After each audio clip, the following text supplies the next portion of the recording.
Good morning. As you heard this morning, we're changing our focus and we're talking about the power of now. And we're using this great book by the same title by Eckhart Tolle, The Power of Now, to guide us. And in the book, he tells about this moment in his life when he turned 30 and he woke up with a deep loathing for the world around him. Isn't that a great word? Hate of the world around, but mostly he had the loathing for his own existence.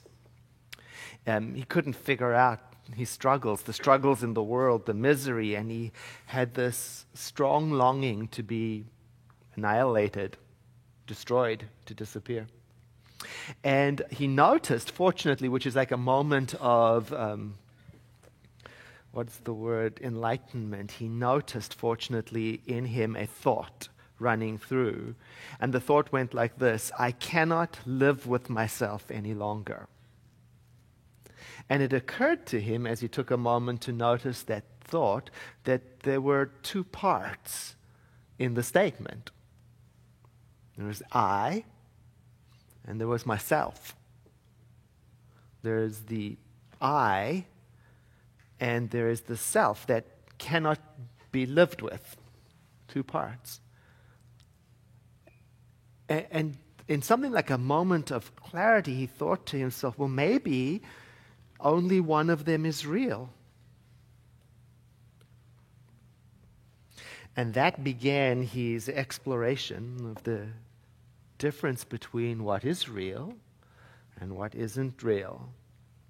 And he kind of dropped into a state of happy acceptance that there was actually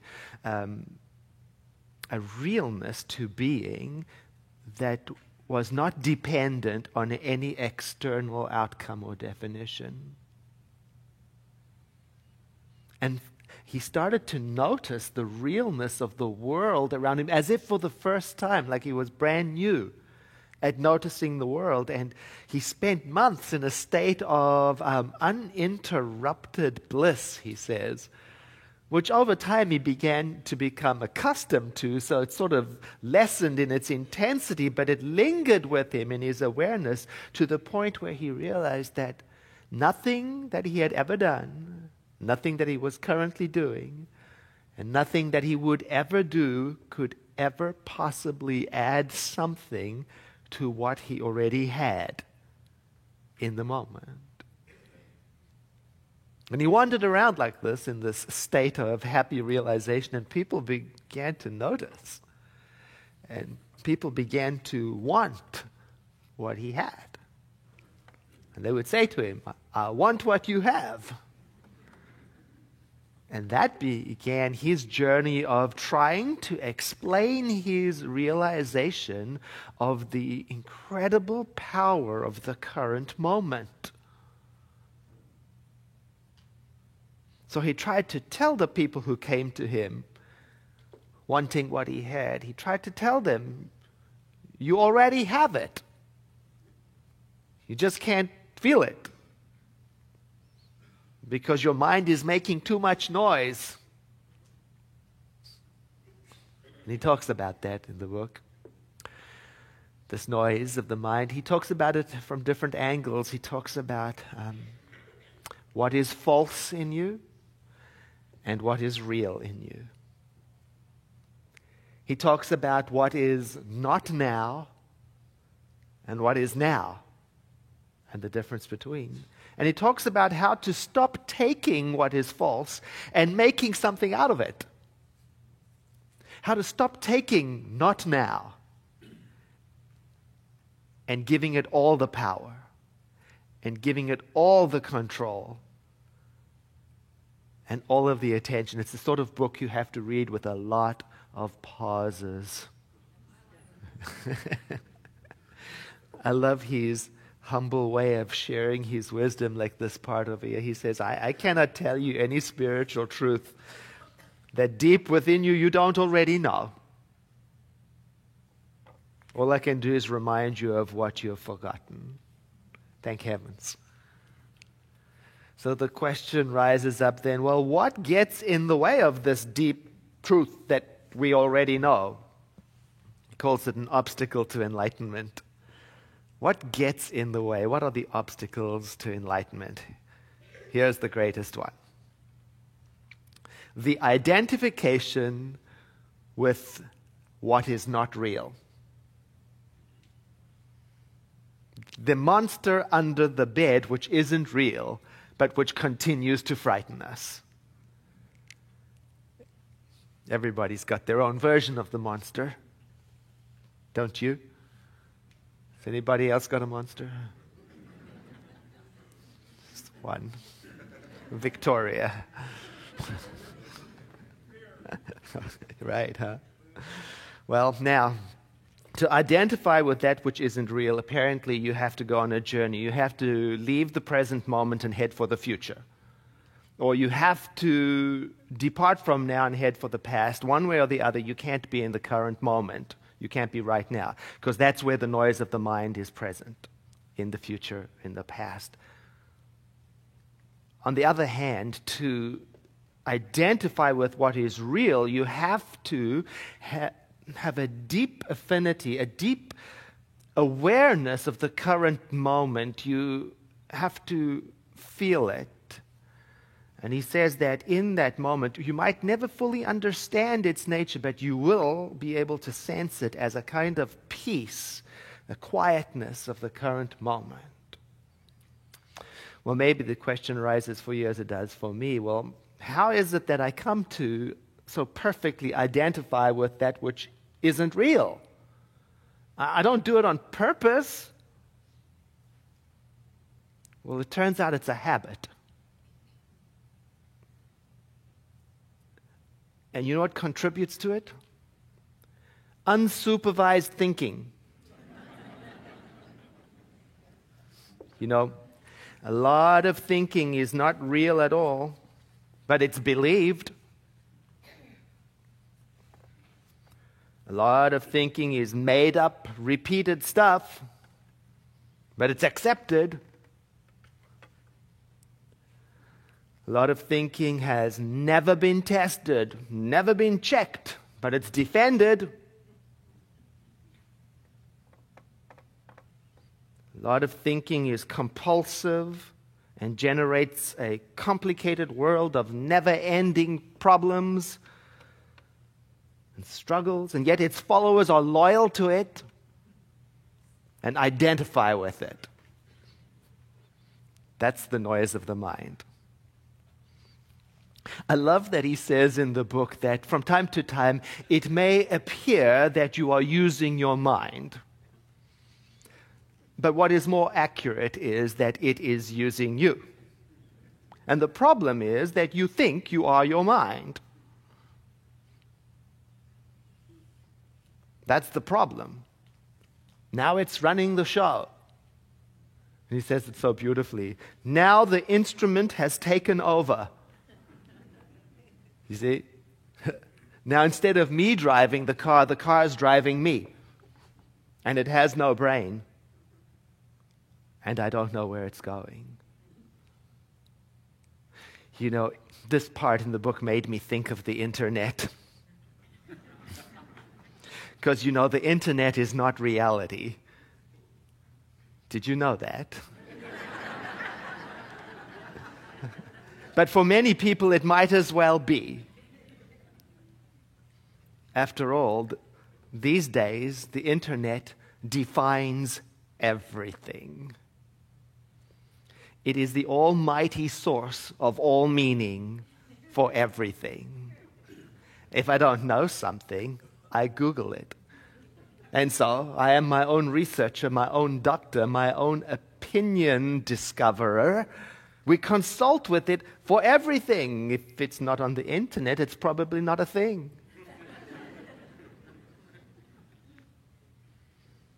And what happens on the internet is used to project and predict everything else that will ever happen. Yet, the internet is not reality. It's a highway of information. Unverified information, unchecked information. Like mind. Exactly like mind is. Mind is not reality.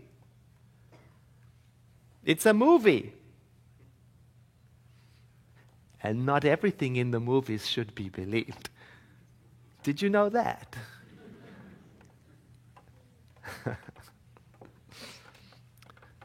Little change in direction because I love this piece from the book. It's small, so I'll read it to you.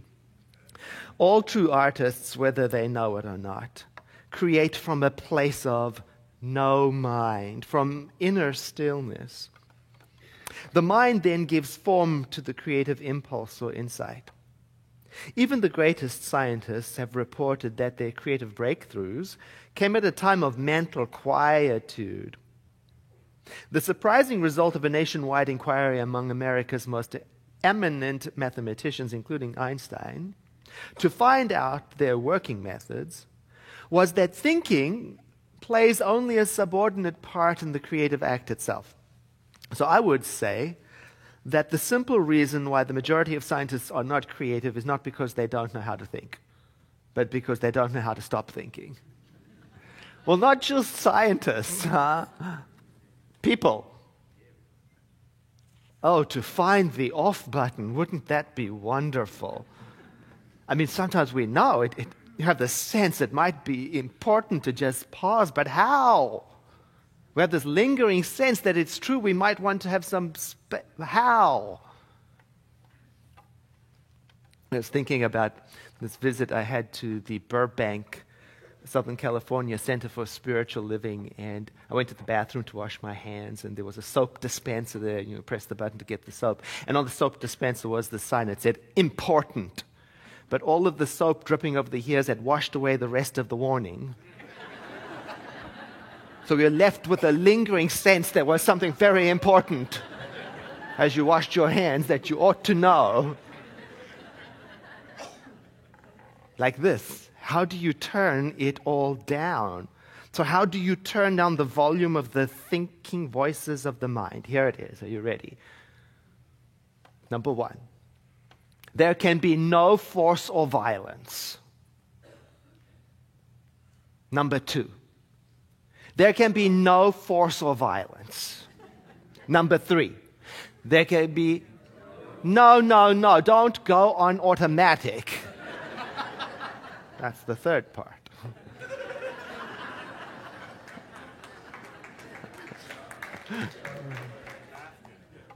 Here's really how you turn down the voice.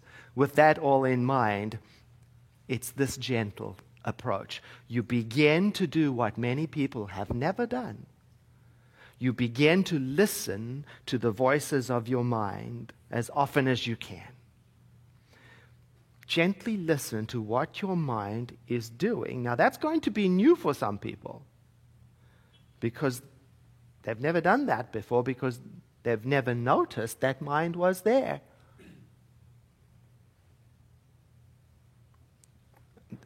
That is actually the stealth power of mind, is that it usually isn't noticed. No one's paying attention to what it's saying. So it literally gets away with murder. Literally gets away with murder. A friend of mine in the security business, he said to me, if you want to go about this world unnoticed, then walk with a sense of authority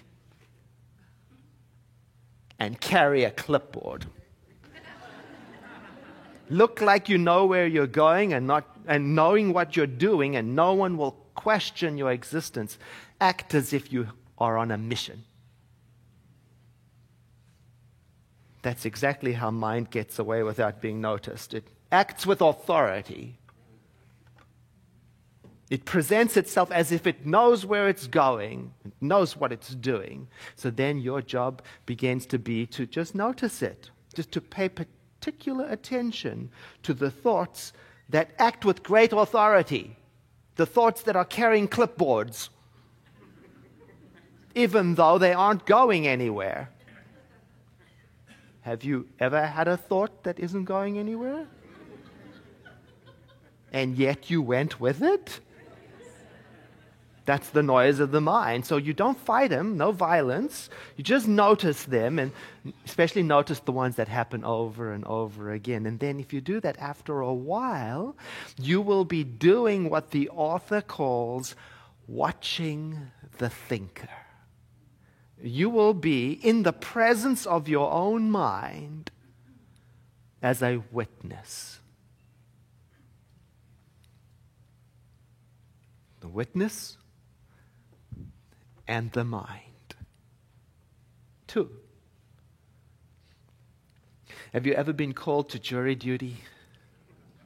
You know that to be a juror, you have to be an impartial witness to what's going on, right? Because if you can't be impartial, you'll be disqualified, you'll be kicked out.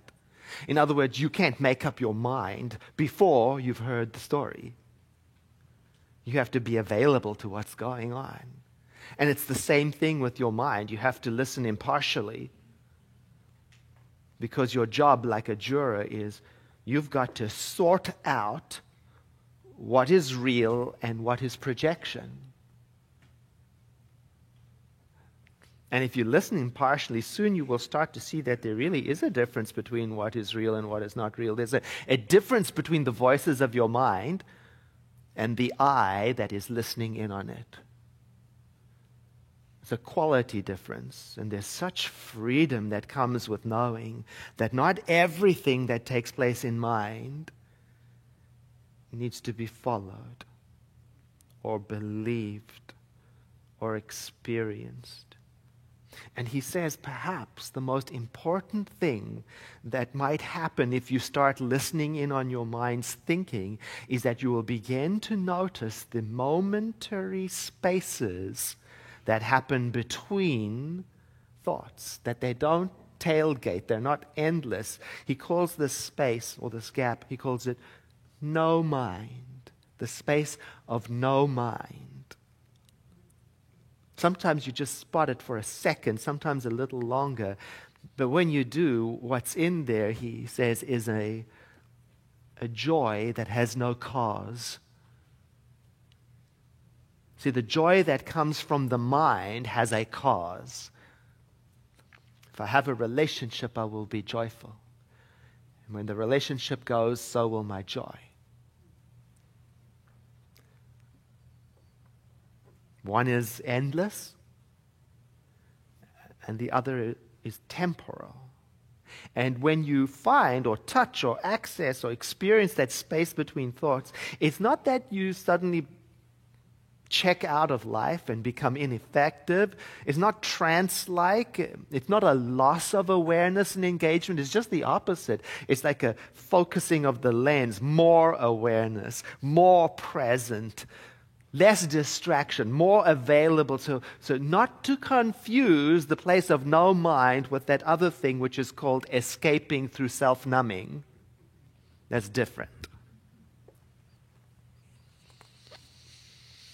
And the author says, look, if it's difficult to find that space between thoughts, you can practice something that is very beneficial and rewarding to do, and that is to direct your attention to the present moment using ordinary activities. He gives a great example. In your everyday life, you can practice this by taking any routine activity that normally is only a means to an end and giving it your fullest attention so that it becomes an end to itself. For example, every time you walk up and down the stairs in your house or place of work, pay close attention to every step, every moment, even your breathing.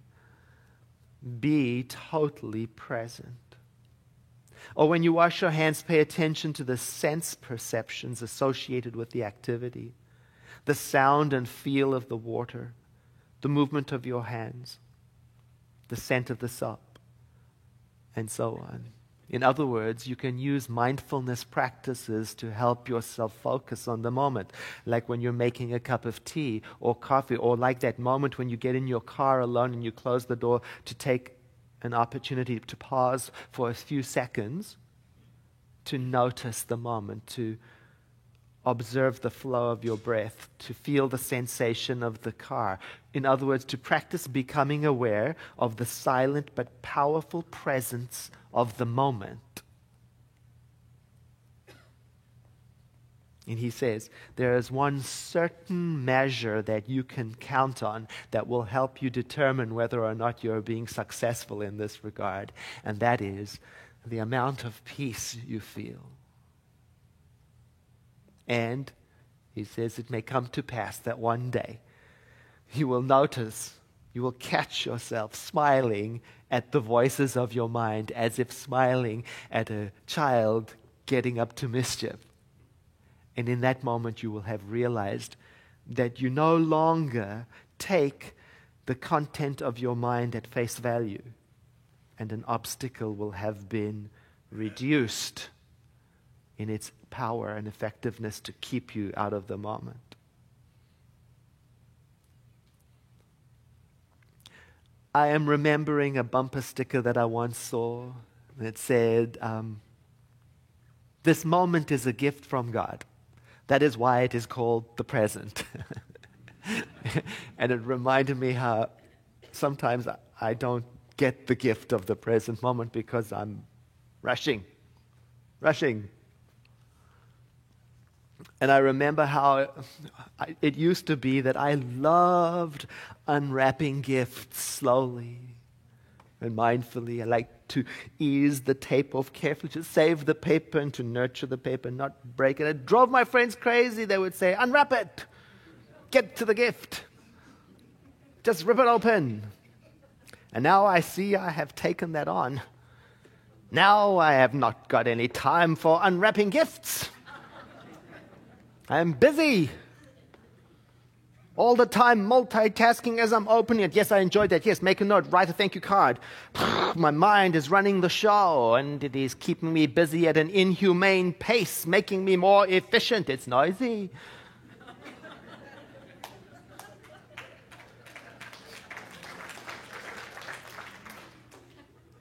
But now I have learned something. Now I have something to say to my mind. I can say, wait a minute. Who's running the show? I might say something to my mind like, I have intended all my life to have the experience of being in a community like this. Or I have intended all my life to enjoy the experience of discovering a gift like this. Or I have intended all my life to be in this place, whatever it is. And here it is now. What's the rush? So I can now notice the thought. When I notice the thought and I can check this thought, I need to rush. I can check it, the two things, I and the need to rush. The I that is observing and the apparently necessary state of rushing. And I'm going to put one down gently, because one is permanent and the other is temporary.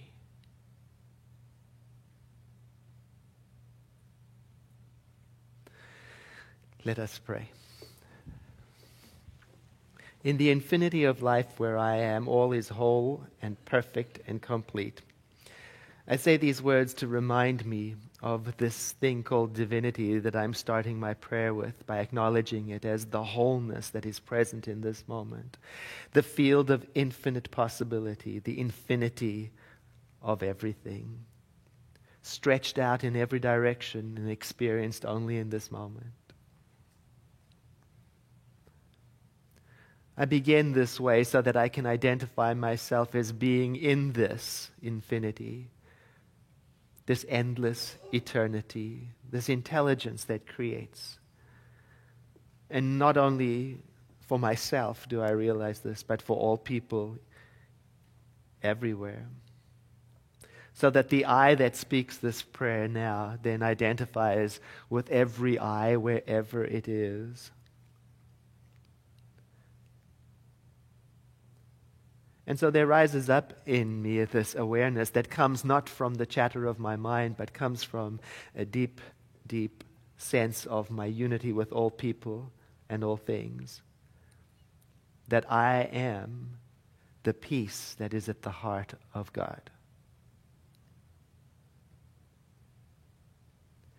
This awareness from within rises up, and it has the effect of rearranging, straightening out, and clarifying everything that is in my mind in a harmonious and gently pleasant way.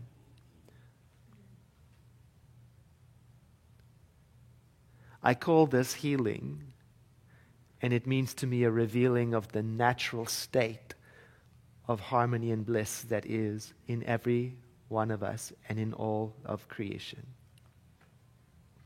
I celebrate this now, and I stand deep in it so that it affects my mind and my activity and my speaking and my creativity and my promise making and my commitments.